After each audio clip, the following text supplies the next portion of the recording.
This audiobook will show you how to speak and heal your body in a new way. You are not just made of muscle and memory. You are made of words, and the words you speak daily either open the door to healing or tell your body to brace for more pain. It's time to speak differently. Speak to heal. Introduction. You've tried the routines. You've read the books. You've followed the advice. Eat this, avoid that, think positive, meditate more. And still, the ache remains. This audiobook will show you how to speak to your body in a new way, not with pressure or panic, but with truth, compassion, and power. Speak to heal. Introduction. In your body, in your chest, in the quiet places no doctor's test can reach. You're not weak. You're not broken. You're just carrying words inside you that were never meant to stay. Because healing doesn't start with action. It starts with language. The words you repeat to yourself. I'm exhausted. My body's failing me. I'll never feel normal again. Those aren't just thoughts. They're instructions, signals, blueprints that your nervous system quietly obeys. And the truth is, you cannot heal in a body you speak against. Chapter 1.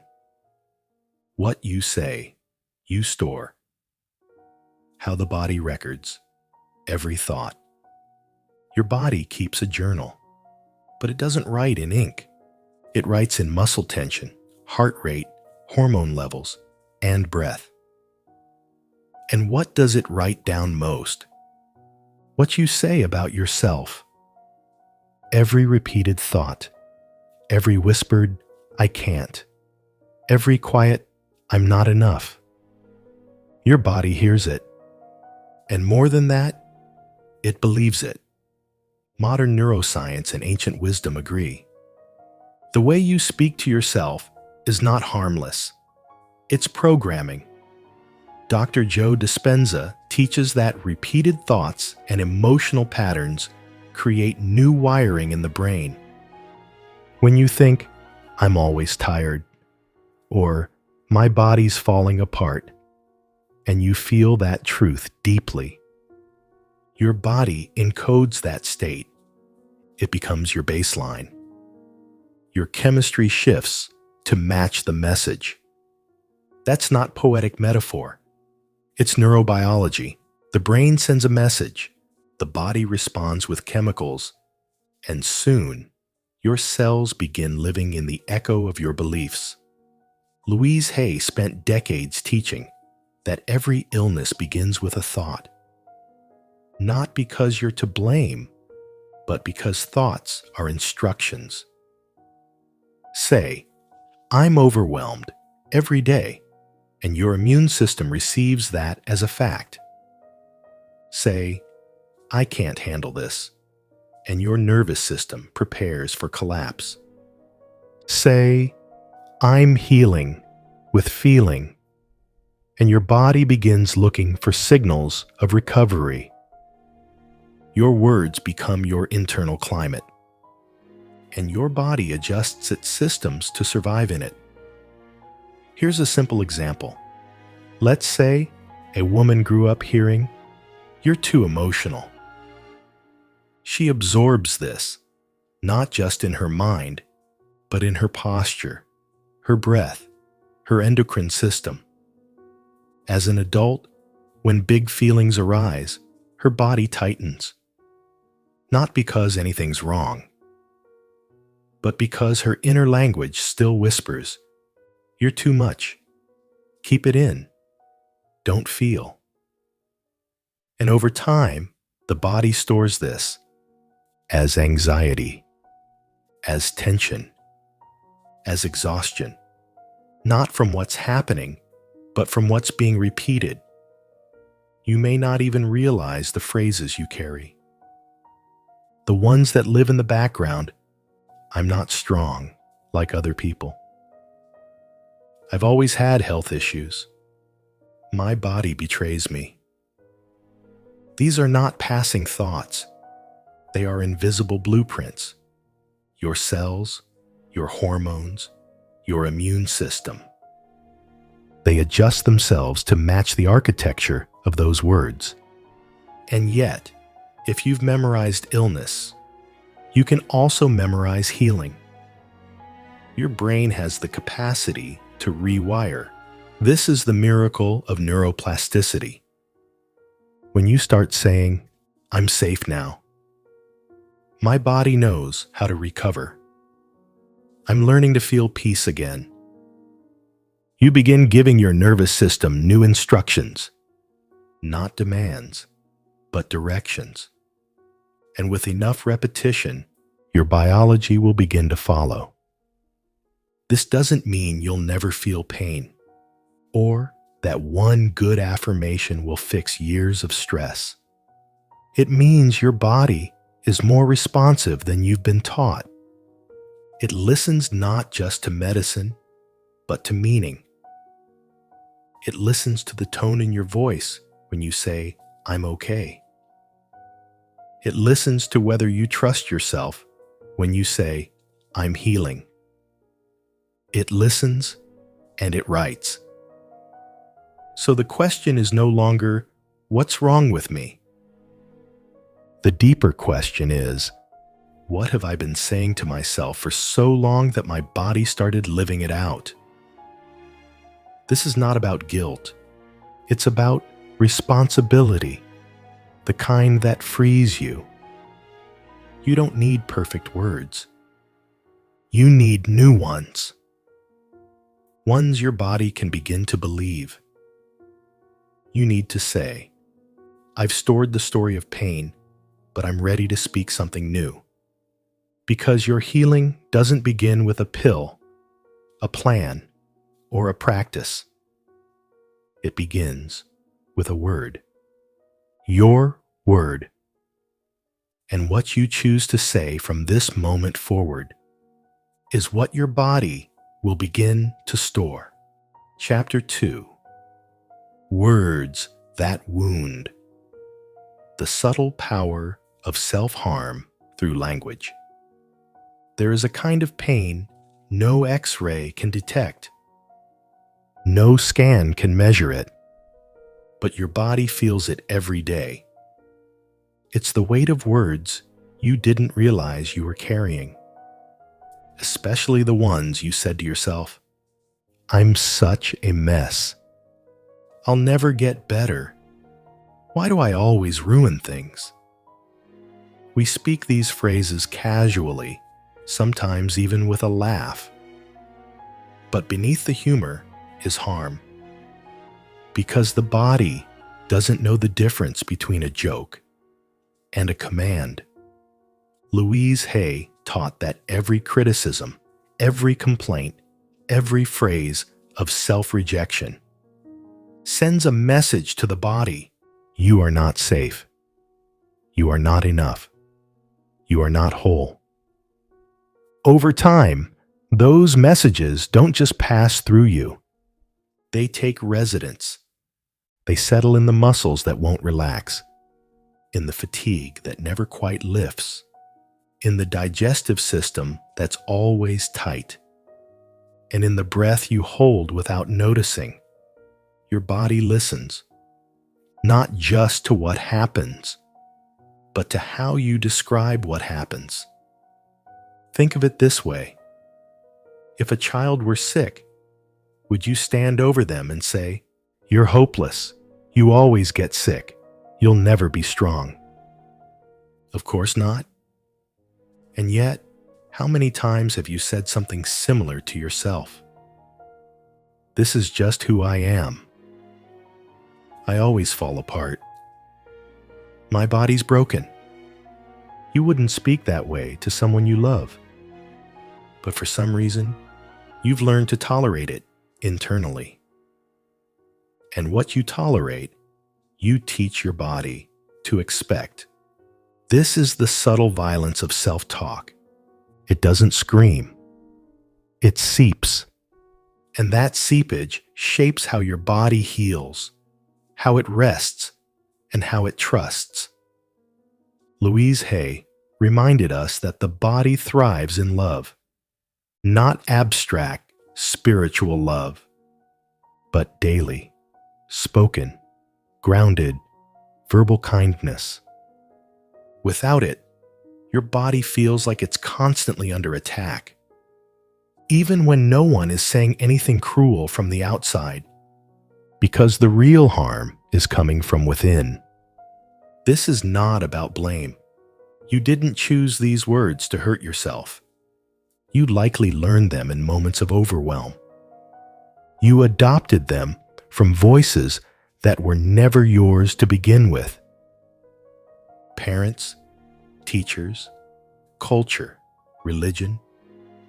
Somewhere along the way, you mistook inner punishment for responsibility. You thought if you scolded yourself hard enough, you'd finally improve. But you didn't improve. You tightened. You numbed.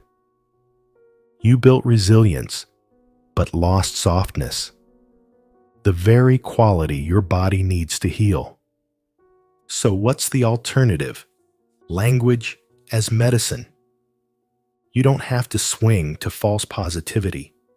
You don't have to declare, "I'm amazing," when you feel awful.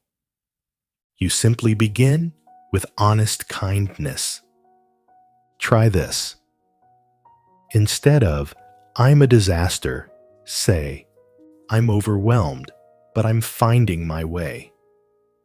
Instead of, "I'm broken," say, "I'm healing from more than most people know." Instead of, "I ruin everything," say, "I've made mistakes and I'm learning to respond differently." Each of these is a small repair, a shift, a new agreement, and your body, always listening, takes note. Healing requires new language, not to deny your pain, but to stop re-injuring the same places with your voice. You cannot speak to your body like an enemy and expect it to open. You cannot bully yourself into balance. You cannot shame yourself into stillness. But you can begin again with one sentence, with one softer tone, with one choice to stop speaking harm and start speaking peace. Louise Hay believed that healing begins the moment you say, "I am willing." Willing to try something new. Willing to be kind to yourself. Willing to see that the way you speak becomes the way you live. You've suffered long enough under the weight of harsh words. Let this be the moment you release them, not by force, but by recognition. Speak as someone who knows they are healing. Even if you don't fully believe it yet, speak as someone who is ready to stop wounding the body they live in. Speak as someone who finally understands. Your words were never just words. They were seeds. And now you choose to plant something new. Chapter 3. The Healing Voice. Within. Finding the inner tone that soothes, not scolds. There is a voice inside you that has more influence over your healing than any prescription. Not because it controls your biology directly, but because it controls your belief. And belief, when felt deeply and spoken repeatedly, becomes the nervous system's compass.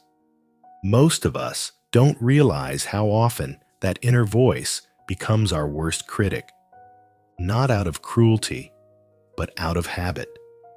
We've been conditioned to correct, to push, to fix, so we speak to ourselves the way we imagine progress should sound.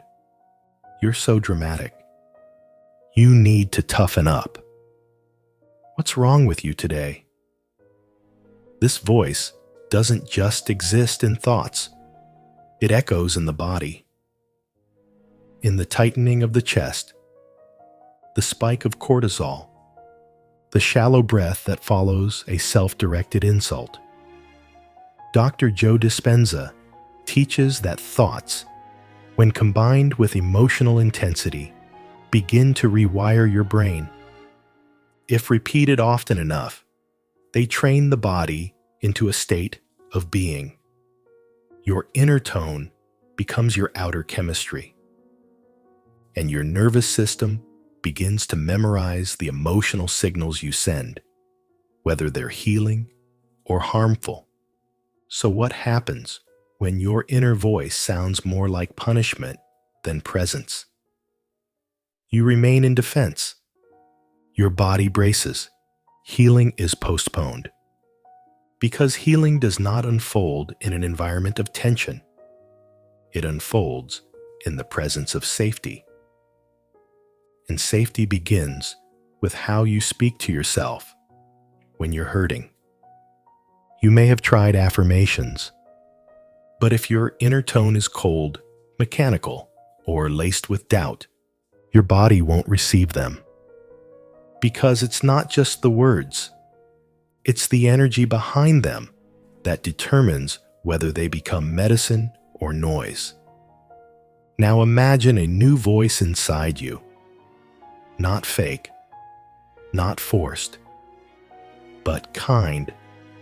Not the cheerleader shouting, "You've got this," when you're on the floor in tears, but the grounded presence that whispers, "This is hard, and I'm still here with you." That voice doesn't rush. It doesn't scold. It soothes, like warm hands over a shaking heart. And something miraculous happens in its presence. The body lets go. The breath returns. The healing begins. This voice may not come naturally at first, especially if your upbringing rewarded strength, productivity, or emotional suppression. But the good news is, this voice can be learned. And once it's learned, it can become your default. Try speaking to yourself with the tone you would use with a scared child, or a grieving friend, or someone you deeply cherish. That tone, that gentleness, is not weakness. It is biological nourishment. The vagus nerve, which regulates your parasympathetic rest and repair response, responds directly to vocal tone. So when your inner voice is calm, slow, and soft, you're not just being kind and swing. You're literally helping your body return to regulation. That is healing. Not the fixing, not the forcing, but the tone of presence that invites the body to exhale and return to center. You can begin right now. Say aloud, "I'm doing the best I can, and that is enough today." Feel what happens in your chest when you say it with a warm tone. Not sarcastic, not hollow, but with sincerity. That shift you feel? That's your body responding to love. You've done the pushing. You've tried the pressure. Now try the opposite. Try compassion. Try gentle consistency. Try becoming the one voice in your own life that doesn't demand improvement, but offers acceptance as the condition for transformation. That is the healing voice. And once you find it, you'll wonder how you ever lived without it. Let it speak today. Let it walk with you through pain and progress. Let it replace the internal storm with a steady inner home. Because when your voice becomes the one that soothes, not scolds, your body will finally believe, "I'm safe to heal." Chapter 4. I am the medicine. Every healing journey begins with two words. I am. Not I will be. Not I hope to become. But I am now. This isn't a motivational slogan. It's the activation point of your entire identity. And identity is what the body listens to most. You can take the vitamins, do the journaling, even meditate for an hour each day. But if deep in your system you still whisper, I am sick, I am broken, I am the problem, then your body remains loyal to that voice, because the body doesn't follow your efforts. It follows your identity. Louise Hay was clear. The point of power is in the present moment, and it begins with what you say after I am. Your I am statements form the blueprint for how your mind sees you, how your cells respond to you, and how your body regenerates or resists change. This is why healing cannot be separated from self-perception.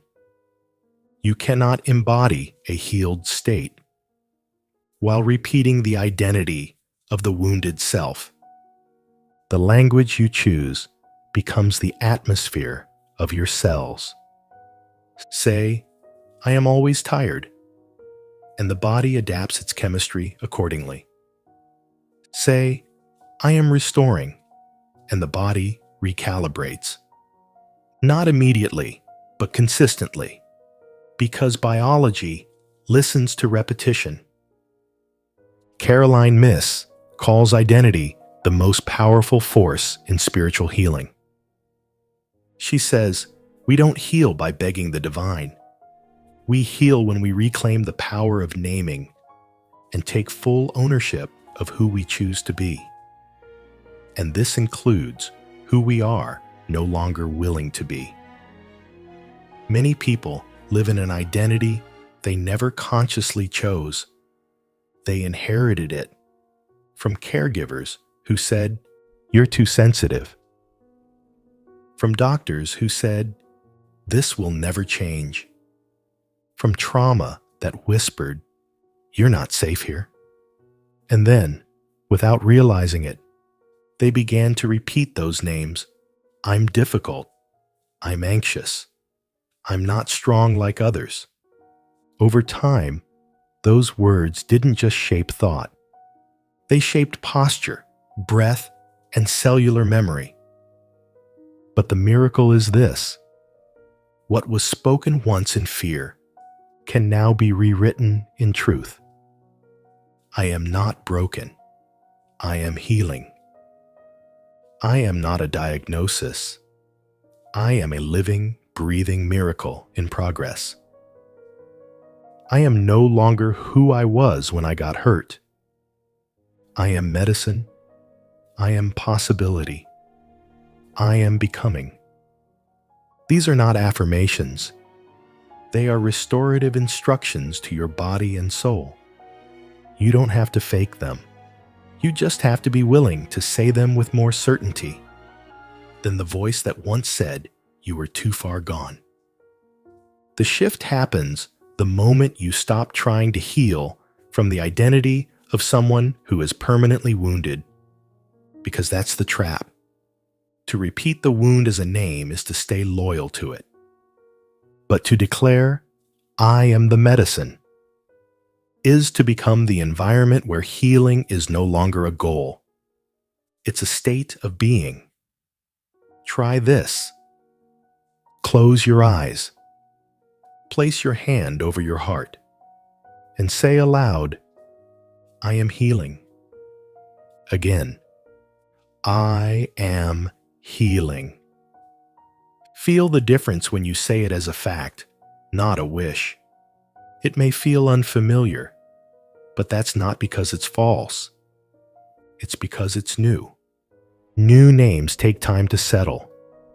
New identities must be lived before they feel natural. But every time you say, I am peace. I am strength. I am becoming. You plant a seed in the subconscious, and your biology begins looking for ways to agree. Louise Hay believed that you are your own healer, not because you have to do it alone, but because the words you speak about yourself either open or close the doorway to wholeness. So ask yourself today, what name are you living under? And is it one you consciously chose? You don't have to change it all today, but you can begin. You can say, I no longer agree with the old story. You can say, I am choosing to speak from the version of me that is rising. And when you do, your body will listen. It always has. Because I am is not a description. It is a command. And healing is not something you chase. It's something you become. Let today be the day you remember. You are not the wound. You are the one who speaks new life over it. You are the medicine. Chapter 5. Conversations with pain. Turning symptoms into messages, not enemies. Pain is not your enemy. It is your body's most urgent form of communication. It doesn't come to punish you. It comes to speak. And yet, most of us were taught to silence it, to override it, to numb it, to hate it. But what if pain isn't here to defeat you, but to direct you? Caroline Myss often says that the body speaks in a language far more honest than the mind, where the mind will rationalize, dismiss, and delay. The body tells the truth, immediately, without filter. Pain is that truth, not a failure, not a flaw, a message. Your body is not attacking you. It's trying to get your attention. And the more you resist that signal, the louder it gets. You may have noticed this before. A tension in the neck that only grew tighter the more you ignored it. A gut issue that flared when you tried to push through stress. A fatigue that deepened every time you told yourself to just keep going. This isn't weakness. This is communication. Pain often arrives when something deeper is being overlooked. A boundary being crossed, a truth being denied, a pace that's no longer sustainable. The body doesn't shout unless the whisper was missed. But we've been conditioned to fear pain, to see it as failure, to fight it. And what you fight, you lose access to. When pain becomes the enemy, we disconnect from our own bodies. We brace. We override. We feel betrayed by the very vessel that's simply asking for care. But healing begins when we shift the posture from resistance to conversation. Imagine asking your pain, what are you trying to tell me? What part of me feels unheard? What would it mean to stop fighting you and start listening? You may not get a clear answer right away, but your nervous system will feel the shift. It will feel your willingness to stay instead of escape. This is the heart of trauma healing as well. Most unresolved pain isn't just physical, it's emotional. And unresolved emotional pain, when unspoken, will eventually speak through the body. It becomes tension, inflammation, autoimmune flare-ups, chronic exhaustion. Not because the body is broken, but because it's become the storage space for everything that was never allowed to be expressed. Your symptoms are not just dysfunction. They are intelligent signals. They are saying, slow down. Look here. Let go. Forgive. Rest. Change direction. Be honest. Come back to yourself. And when you begin speaking back, kindly, openly, you create a relationship with your body that's no longer based on fear, but trust. Try this. Place your hands over the area that hurts. Close your eyes. Take a slow breath and say, I'm listening. You're safe to speak. Don't rush the insight. Just stay present. Let your pain know that it no longer has to scream to be heard. You may begin to notice patterns. That your migraines arrive when you're emotionally overloaded. That your stomach reacts when you're suppressing anger. That your fatigue spikes when you're trying to hold everything alone. These are not coincidences. They're cues. The body always keeps the score, but it also keeps the map. And pain, though uncomfortable, is often the place where the map begins. Caroline Myss teaches that if you want to heal, you must stop seeing your symptoms as obstacles and begin treating them as invitations. To listen, to change, to soften, to return. So today, what if you welcomed your pain? Not as a punishment, but as a messenger. What if you stopped asking, why is this happening to me? And started asking, what's trying to emerge through this? This shift is not just spiritual, it's practical. Because when you stop fighting your symptoms, your body stops needing to amplify them. You reduce the internal stress. You shift the system from defense to repair. And healing becomes possible, not just because the pain lessens, but because the war within ends. Let this be the moment you change your relationship with pain. Speak to it. Thank it for protecting you in ways it knew how. And let it know. You don't have to fight for my attention anymore. I'm here now. Because pain that is listened to softens, and a body that is heard begins to heal. Chapter 6. Speak what you want the body to believe. Every word you speak is a message, not just to the world, but to your body. It's easy to think of language as expression.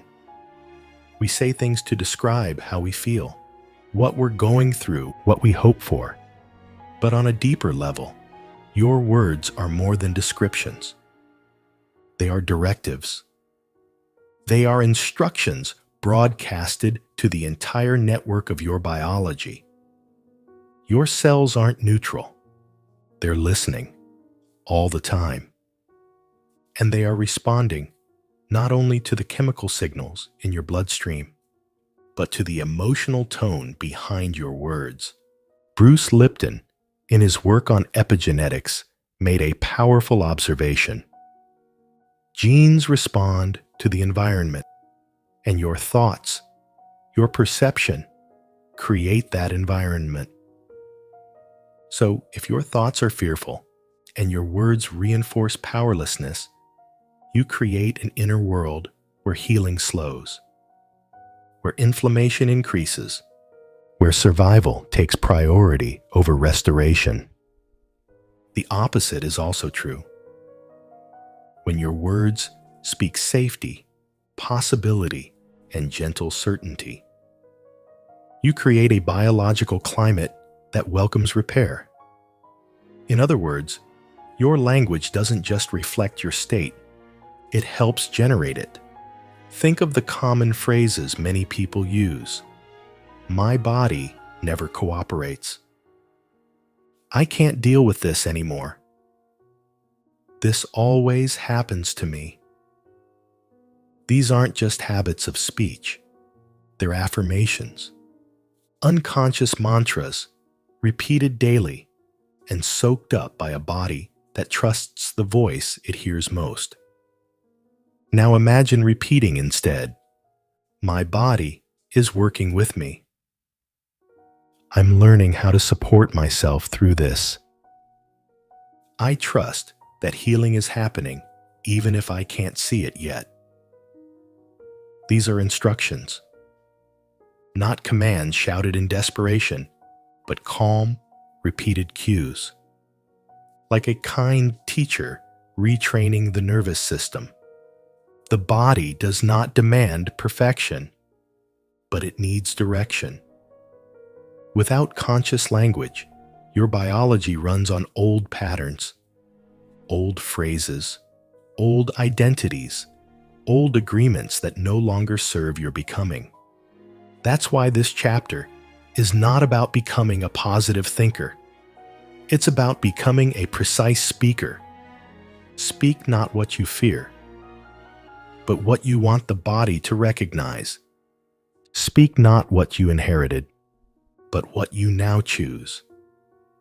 Speak not from the pain, but to the pain with tenderness and instruction. You might say, I feel the tension and I send softness there. This symptom is a message, not a punishment. My body knows how to find balance again. I give it permission. Do not underestimate the power of these small phrases. They are like water on dry ground. Given daily, they restore trust between you and the very body you once resented. Bruce Lipton's findings reveal that gene activity is not fixed, that your perception, and by extension, your inner dialogue, can literally switch genetic pathways on or off. That's not spirituality, that's cellular biology. So the question becomes, what are you instructing your body to do with your language?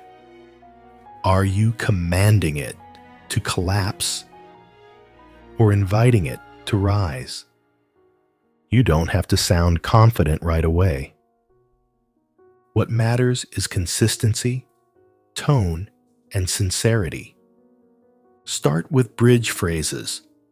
I'm learning to feel better. It's safe to heal now. My body hears me. I speak gently. Let these become your new normal. Let your language build a home your nervous system wants to return to. This is not about pretending. It's about choosing. Because your body isn't asking for perfection. It's asking for partnership. And that partnership begins with how you speak. Not in moments of clarity, but especially in moments of fear. So the next time you feel lost in symptoms or emotion, pause and ask yourself, what do I want my body to believe right now? Then say it. Whisper it. Repeat it. You're not just expressing, you're instructing, and your biology is listening. Let every word be a signal of peace. Let every phrase become a thread of repair. Let every sentence move you, not further into fear, but gently back into wholeness. Chapter 7. Becoming the healing field. When your presence begins to heal others, there is a moment in every healing journey when something begins to shift, not just inside of you, but around you. People respond differently. Strangers feel safer in your presence. Friends begin to open up. Your energy no longer says, "I'm surviving." It says, "You can breathe here." This is when healing becomes more than personal. It becomes transmissible. You become the field. Dr. Joe Dispenza often describes the body as a broadcasting tower, constantly emitting a frequency based on your internal state. When you embody peace, not just say it, your energy signals coherence to those around you. You regulate not just your own nervous system, but also gently influence others to regulate with you. You've probably felt it before. Entering a room and sensing ease without a word spoken. That's the field. It's not performance. It's not charisma. It's alignment. And alignment is magnetic. Caroline Myss refers to this as energetic integrity. She says, when your words, your thoughts, and your energy match, people feel that, and they trust it. This is the silent power of someone who has done the inner work, not just to speak healing, but to become it. When you've spoken kindly to yourself long enough, your presence becomes a safe place for others. You don't need to fix them. You don't need to carry them. You need to be what you've already become. And that becomes an invitation. You become the evidence that nervous systems can heal. That language can be restored. That peace is possible, even after pain. This is not about becoming a healer in the traditional sense. It's about becoming healing energy in motion, a living reminder that regulation is contagious. That safety isn't just an idea. It's something people feel in your presence. You don't need special training. You don't need permission. You only need to embody your own message. Let the way you speak. Slowly, kindly, with truth. Become a permission slip for someone else to do the same. Let the way you pause, instead of rush. Signal to others that they can drop the tension too.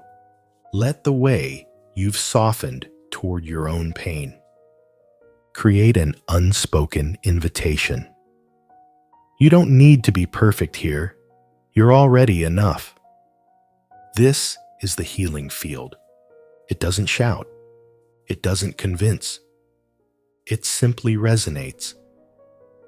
This is why monks, mystics, and healers throughout time have influenced others without speaking a word.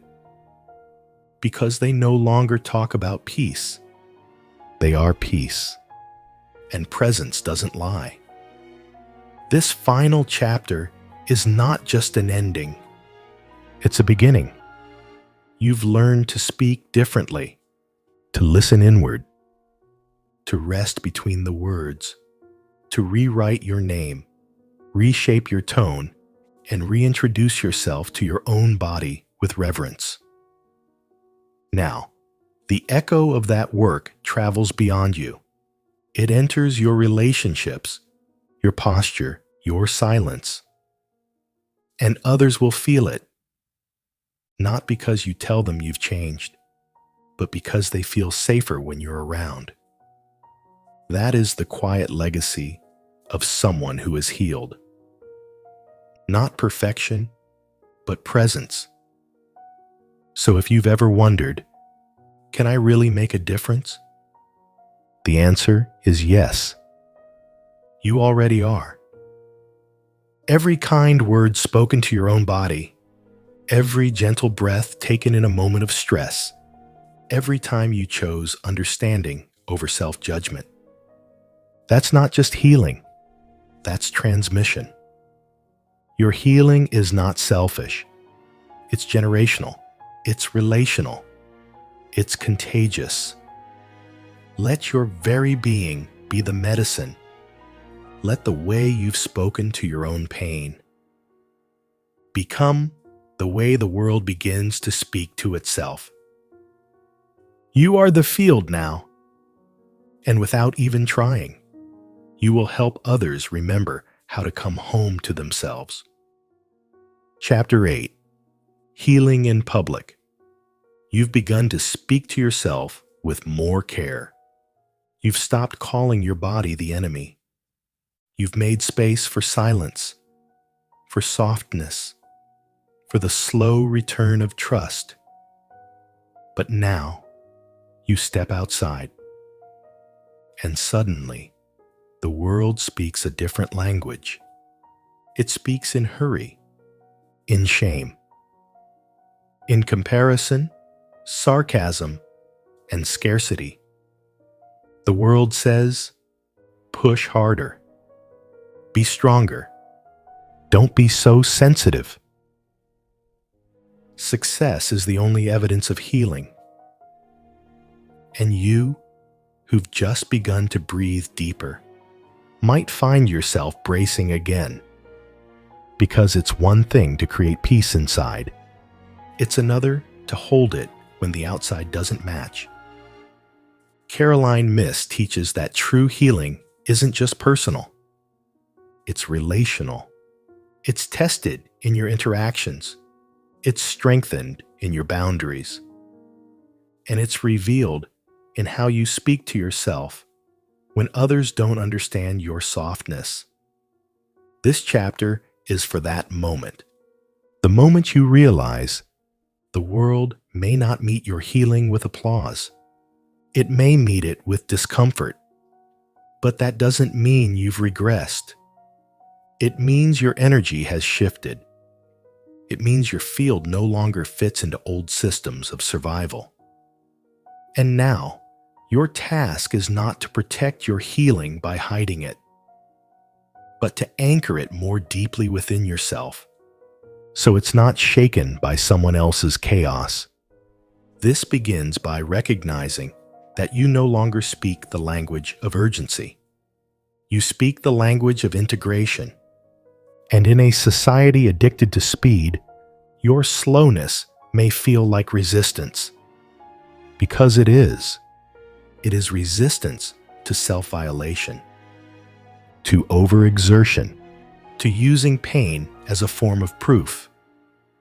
Your softness is sacred, but to keep it intact, you must also be willing to disappoint expectations that no longer serve your soul. You don't owe the world your pain story as an explanation. You don't owe productivity as a signal that you're better. You don't owe anyone access to the parts of you still in process. What you owe yourself is loyalty to your new tone. When others speak harshly, you don't have to match their energy. You can remain kind to yourself. When people question your slowness, you don't have to rush to explain. You can root into presence. This pace protects my peace. When friends don't understand your new boundaries, remember, your job is not to convince them. It's to stay in integrity with your healing. Integrity means saying, I don't speak to myself that way anymore. It means quietly exiting conversations that turn your body tense. It means choosing rest over reputation. It means trusting that just because the world still runs on scarcity doesn't mean you have to join the race. Yes, there will be moments you feel alone. Moments you wonder if speaking with such care is too idealistic. But pause and remember, you're not the only one healing in public. Every time you choose calm over conflict, you give others permission to consider a new way. Every time you stay grounded in your tone, you remind someone that gentleness isn't weakness. It's strength in its most sustainable form. This is what it means to heal out loud without shouting, to carry a vibration that others can feel, even if they can't name it. And while the world may not always reflect your inner work, you will begin to find others who speak like you. People who say, "I don't rush anymore. I no longer insult myself for validation. I've stopped measuring my worth by how much I produce." You'll find each other because healing makes you magnetic to those walking the same path. Until then, let your own voice be enough. Let it be your grounding rod. Repeat to yourself, "I don't speak in scarcity anymore. I protect my peace with softness, not walls. I belong to my healing, even when the world doesn't understand it. Because the world may still shout, but you've learned to speak like someone who is whole. And eventually, that tone echoes farther than you think. You've arrived, not at the end, but at a new beginning. A beginning where words are no longer just noise in the background, but instruments of restoration. A beginning where silence is no longer empty, but sacred. A beginning where your voice, your inner voice, has learned to become your greatest ally. Let this be your reminder. Your healing was never only in the doing. It was always in the speaking. And more than that, in how you chose to speak when it would have been easier to stay silent. If nothing else, let this truth stay with you. Your body was never against you. It was only ever echoing the way you spoke to it. Now you know better. And because you know better, you will speak better. And because you speak better, you will live better. Not perfectly, but gently. And gently is enough. So go forward, not with noise, but with knowing. Not with pressure, but with presence. Not needing to prove anything, but willing to be a healing presence. For yourself and for anyone lucky enough to hear the way you speak now, you are no longer just surviving. You are speaking to heal, and the body is listening.